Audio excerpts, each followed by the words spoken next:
कीटों का आर्थिक महत्व। ऐसा अनुमान लगाया गया है कि पृथ्वी पर कीटों की उत्पत्ति लगभग 25 से 50 करोड़ वर्ष पूर्व हुई थी, जबकि मनुष्य को अभी केवल 10 लाख वर्ष ही हुए हैं। इससे यह अनुमान लगाया जा सकता है कि मनुष्य की अपेक्षा कीटों में कितना अधिक विकास हो चुका होगा। यही कारण है कि कीट प्रत्येक प्रकार के वातावरण, जल, थल, वायु में रह लेते हैं। इतना ही नहीं, वैज्ञानिकों के अनुसार 9 लाख प्रकार के प्राणियों में कम से कम 6,85,000 प्रकार के कीट ही हैं, जो कि मोटे तौर पर समस्त प्राणी जातियों के 70% के करीब हैं। जैसा कि ऊपर कहा गया है, इन पर ऊंचाई, निचाई, ठंड तथा गर्मी आदि का कोई प्रभाव नहीं पड़ता। ऊंचे पहाड़ों से लेकर पृथ्वी के तल नीचे तक, ठंडे बर्फीले प्रदेशों से गर्म रेगिस्तान, सभी जगह कीट मिलते हैं। 20,000 फीट ऊंचाई पहाड़ों तथा पृथ्वी तल से 18,000 फीट नीचे अविचलित अवस्था में पाए जाते हैं। परंतु इतना सब कुछ होते हुए भी मनुष्य इनसे विचलित नहीं है। उससे निरंतर अपनी बुद्धि का प्रयोग कर इन पर सफलतापूर्वक अपना आधिपत्य जमा लिया है। कीटों का नाम आने पर ही प्रायः यह सोच लिया जाता है कि अत्यंत हानिकारक हैं, परंतु ऐसा वास्तव में नहीं है। हानिकारक होने के साथ साथ कुछ कीटों का एक ऐसा वर्ग है जो मनुष्य समाज के लिए अत्यंत उपयोगी है। इस वर्ग की अनुपस्थिति में हम यह सोच भी नहीं सकते हैं कि यदि ये कीट न होते तो समाज की रूपरेखा कैसी होती, क्योंकि बहुत सी दैनिक प्रयोग की वस्तुएं जैसे कपड़ा यानी रेशम, मोम, शहद, लाख, औषधि एवं अन्य प्रकार की वस्तुएं इन्हीं से प्राप्त होती हैं। इतना ही नहीं, इस संसार के बहुत से देशों में कीटों की विभिन्न जातियां जैसे रानी, दीमक, टिड्डी, सुंडी आदि को भोजन के रूप में भी प्रयोग किया जाता है। इस प्रकार से इनके आर्थिक महत्व को समझने के लिए यह आवश्यक हो जाता है कि इसके सभी पहलुओं का अध्ययन किया जाए। इसे निम्नलिखित चार्ट द्वारा संक्षिप्त में प्रदर्शित किया गया है। पहला है कीट। कीट को 2 भागों में बांटा गया है, बिना आर्थिक महत्व वाले, आर्थिक महत्व वाले। फिर आर्थिक महत्व को 2 भागों में बांटा गया, हानिकारक और लाभदायक। उसके बाद हानिकारक को 3 भागों में बांटा गया, फसलों के हानिकारक कीट, गोदाम के कीट, घरेलू पशुओं के तथा जंतुओं के कीट, घरेलू सामग्री तथा बीमारी फैलाने वाले कीट। फिर लाभदायक कीट को 2 भागों में बांटा गया, उत्पादक कीट, सहायक कीट।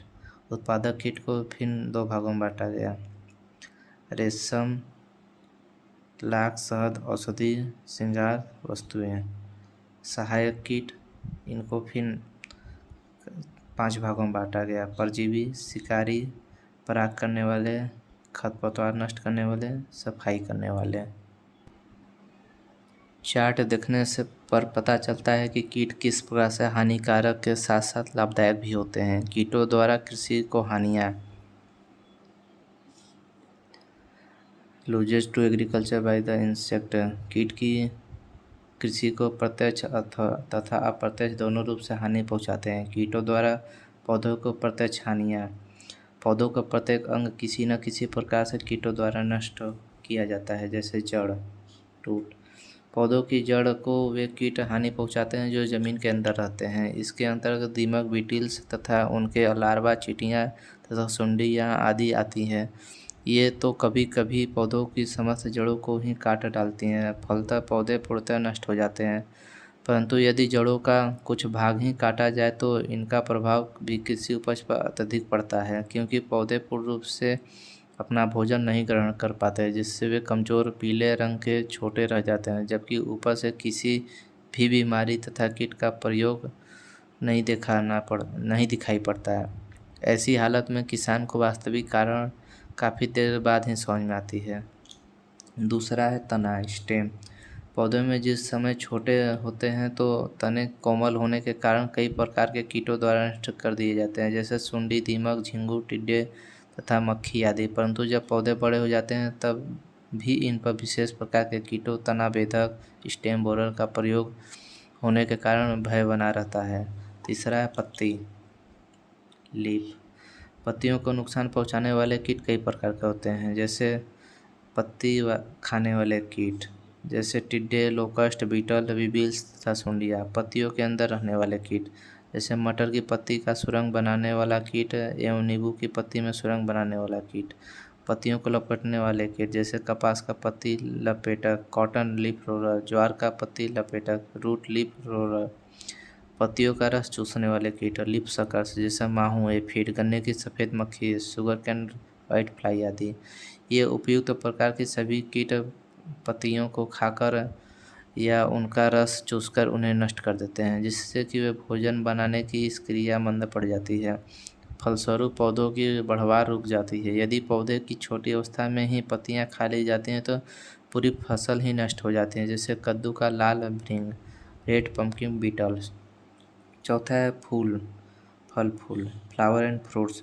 कुछ कीट फूलों तथा फलों को नुकसान पहुंचाते हैं।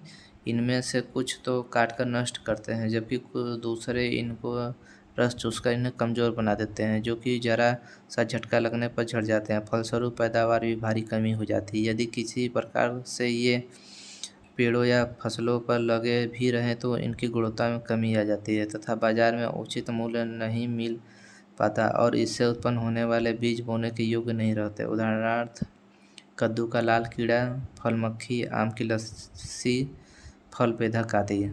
पांचवा है बीज सीड। जिस समय बीज या अनाज को संग्रहित कर गोदामों के अंदर रखते हैं तो उनमें प्रारंभ से उचित देखभाल न होने के कारण कीटों का प्रयोग आरंभ हो जाता है, जो कि पूरे वर्ष भर चलता रहता है। एग्जाम्पल है चना, गेहूँ आदि की सुरसुरी, दाल का घुन, आटे का घुन तथा पतंगा आदि। छठा है लकड़ी का छल्ला, वुड एंड बार्क। कुछ कीटों के बीटल्स तथा बिबिल्स पौधे की छाल तथा लकड़ी को खाती हैं, जिससे इमारती लकड़ी नष्ट हो जाती है तथा छाल खा लेने से पौधों का भाग नेग्ड हो जाता है, जिस पर अन्य प्रकार के कीट तथा सूक्ष्मजीवों का प्रयोग होने का खतरा बढ़ जाता है, जैसे दीमक, छाल खाने वाले कीट। इस प्रकार हम देखते हैं कि प्रतिवर्ष फसलों का बहुत बड़ा भाग इन कीटों द्वारा नष्ट कर दिया जाता है। ऐसा अनुमान लगाया जाता है कि भारतवर्ष में अनेक प्रकार प्रतिवर्ष 5 अरब रुपये से भी अधिक क्षति पहुंचती है, जिससे लगभग 50 करोड़ रुपए की वार्षिक क्षति केवल उत्तर प्रदेश को होती है। पौधे को प्रत्यक्ष हानियाँ। कीट स्वयं को नुकसान पहुंचाते ही हैं, इनके साथ ही साथ दूसरे सूक्ष्मजीवों को भी नुकसान पहुंचाने के लिए अनुकूल वातावरण तैयार कर देते हैं, जैसे एफिड तथा हापर्स। पत्तियों का रस चूसते समय मधुस्राव हनी भी छोड़ते हैं, हनी ड्यू छोड़ते हैं, जिससे ऊपर अनेक प्रकार के कवकों फंगस का प्रकोप हो जाता है। इन कीटों की अनुपस्थिति में ये कवक प्रकोप करने में असमर्थ होते हैं। इनके साथ साथ कीटों के द्वारा बहुत सी वायरस तथा माइकोप्लाज्मा संबंधी बीमारियां पौधों में फैलाई जाती हैं, जिसमें माहू, फुदका कीट तथा सफ़ेद मक्खी आदि विशेष उल्लेखनीय है। कद्दू कुल के पौधों में बैक्टीरियल विल्स फैलाने में कीट एक महत्वपूर्ण भूमिका अदा करते हैं। इनके अतिरिक्त मनुष्य के अंदर होने वाली कई प्रकार की बीमारियां जैसे मलेरिया, टाइफाइड, हैजा, पेचिस आदि कीटों द्वारा ही फैलती है। इस प्रकार बैल, गाय, घोड़ा, बकरी, भेड़ तथा मुर्गी आदि में भी कई प्रकार के रोग कीटों द्वारा फैलते हैं। नेक्स्ट हेडिंग है कृषि को कीटों में लाभ। कृषि को कीटों से लाभ। Usefulness of insect to agriculture. इसमें कोई संदेह नहीं है कि कीट कृषि के लिए आवश्यक है, परंतु फिर भी कुछ ऐसे कीट हैं जो कृषि को प्रत्यक्ष या अप्रत्यक्ष रूप से लाभ पहुंचाते हैं। डायरेक्ट एडवांटेज, प्रत्यक्ष लाभ। कुछ कीट ऐसे होते हैं जो कृषि को प्रत्यक्ष लाभ पहुंचाते हैं। इसके अतिरिक्त अंतर्गत लाख का कीड़ा, शहद की मक्खी तथा रेशम के कीट एवं औषधि तथा आभूषणप्रद कीट सम्मिलित है। ऐसे कीट को हम लाभदायक कीट, बेनिफिशियल इंसेक्ट कहते हैं। ऐसा अनुमान लगाया गया है कि इन कीटों से उत्पन्न होने वाली पदार्थों में लगभग 50 करोड़ रुपए की प्रतिवर्ष आमदनी होती है। अप्रत्यक्ष कीट, अप्रत्यक्ष लाभ या एडवांटेज। कीटों में कुछ अप्रत्यक्ष लाभ भी हैं, जिनका कि अनुमान हम अपने दैनिक जीवन में नित्य प्रति करते हैं, जैसे परागण, पॉलिनेशन पहला है। अधिकांश फूलों में परागण क्रॉस पॉलिनेशन कीटों द्वारा ही होता है। ऐसा अनुमान लगाया गया है कि लगभग 5% फूल स्वयं संसेचन 10% हवा तथा पानी एवं शेष 85% कीटों द्वारा ही संचित होते हैं। कुछ फूल तथा अंजीर, गूलर, पीपल तथा बरगद आदि को सदैव ततैया के द्वारा ही संसेचित होते हैं। ऐसे चींटियाँ, तितलियाँ तथा मधुमक्खियाँ आदि विशेष रूप से उल्लेखनीय हैं। दूसरा है परजीवी तथा कीटनाशी। प्रकृति में कुछ ऐसे भी कीट मिलते हैं जो कि दूसरे हानिकारक कीटों पर परजीवी रूप में जीवन व्यतीत करते हैं एवं कुछ उनका शिकार भी करते हैं। इस प्रकार ये कीट प्रकृति में हानिकारक कीटों की संख्या पर नियंत्रण रखते हैं। जिस समय किसी हानिकारक कीट के परजीवी या शिकारी कीट नष्ट होते हैं तो यह कम होते हैं, तब वह कीट महामारी का रूप धारण कर लेता है। परजीवी तथा शिकारी कीटों के संबंध में जैविक नियंत्रण के अध्याय में विस्तृत चर्चा की गई है। फिर भी यहाँ पर कुछ कीटों के नाम दिए जा रहे हैं। इन्हें किसान का मित्र कहते हैं, जैसे मेंटिस, कॉक्सिनेलिड्स, ट्राइकोग्रामा, एपेंटेलिस। तीसरा है कीटों से औषधियाँ, ड्रग्स फ्रॉम इंसेक्ट। कुछ कीटों से विशेष प्रकार की औषधियों का निर्माण किया जाता है, जैसे कॉकरोच को सुखाकर उसका चूर्ण बनाकर मूत्रबंद करने होने पर रोगियों को दिया जाता है। इस प्रकार ब्लिस्टर बीटल्स के कैंथरडीन नामक रासायनिक पदार्थ प्राप्त किया जाता है, जो कि जानवरों को बांझपन समाप्त करने के लिए खिलाया जाता है। अप्रत्यक्ष लकवा, इंसिपिडेंट पैरालिसिस को ठीक करने के लिए रोगी को एनाफ्लिज मच्छर, जिसके अंदर मलेरिया के परजीवी होते हैं, से कटवाया जाता है। घरेलू मक्खियों के लार्वा से एंटी एलेंटोनी रसायन मिलता है, जिसे घाव पर प्रयोग किया जाता है। इस तरह से अन्य उदाहरण है जिससे यह सिद्ध होता है कि कीटों में विभिन्न प्रकार की औषधियाँ निर्मित की जाती हैं। सफाई के रूप में कुछ कीट गंदी वस्तुओं को खाकर सफाई रखने में योगदान करते हैं।